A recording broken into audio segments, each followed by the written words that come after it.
Alors depuis que toi tu te dis chrétien, est-ce que tu es en parfaite relation avec Dieu? Si tu n'es pas en parfaite relation avec Dieu, c'est la raison pour laquelle lundi tu as la Pentecôte, mercredi tu as arrêté de souffrir,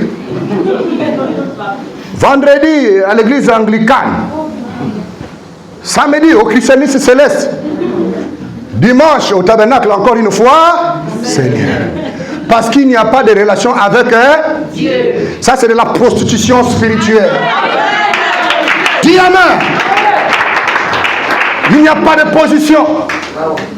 Partout, wow. Partout, wow. Parce qu'il n'y a pas de relation. Quand la relation est intimement basée par le Saint-Esprit, tu trouves une place, tu t'assois. Tu dis que Seigneur, maintenant, je recommence ma vie à zéro avec toi. C'est là où tu me trouves. C'est là où je vais mourir. C'est là où je serai ressuscité. Alors Lazare a dit, moi j'aime Jésus. Je vivrai qu'avec Jésus. Même dans la mort, je garde ma relation avec Jésus. Même dans les problèmes, je garde la relation avec Jésus. Même sur le foyer, ça va mal. Lundi, ça va. Mardi, ça ne va pas. Mercredi, ça va. Jeudi, ça ne va pas. C'est parce que quelque part, Jésus ne fait pas partie de ce foyer-là. Mais lorsque vous l'invitez dans votre foyer, alors la maison change. Jésus change la relation. Ça devient de la mauvaise relation à une bonne. Vous devez inviter Jésus dans votre vie pour que votre santé soit ressuscitée. Vous devez inviter Jésus dans vos travaux que vous faites tous les jours pour que tout ce que vous faites, ça puisse réussir.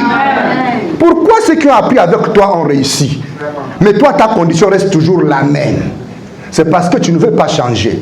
Et donc ce jour-là, Lazare est sorti de la tombe parce qu'il avait une relation avec Jésus.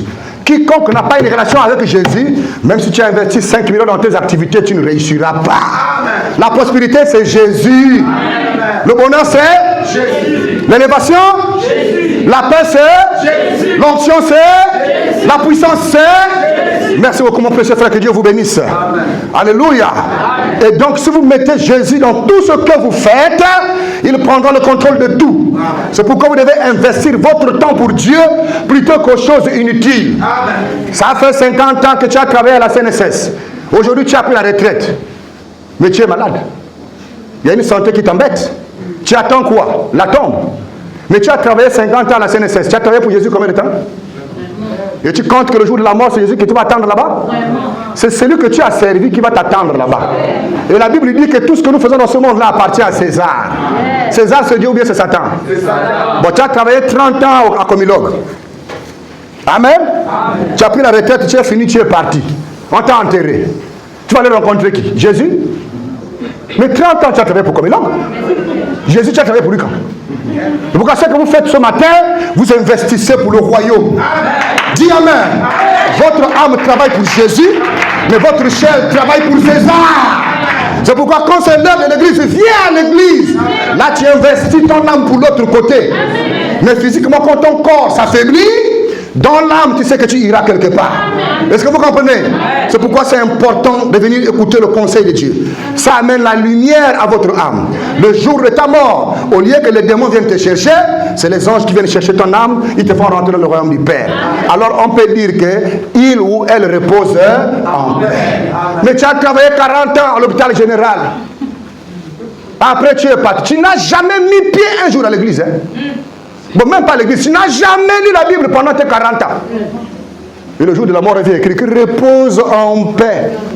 Repose en guerre, oui. Amen. Il y aura la guerre des démons là-bas.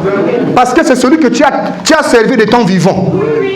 Hein? C'est celui-là que tu iras rencontrer le jour de ta mort. Vous comprenez? Est-ce que vous comprenez? Le jour du départ, quand tu quittes la terre,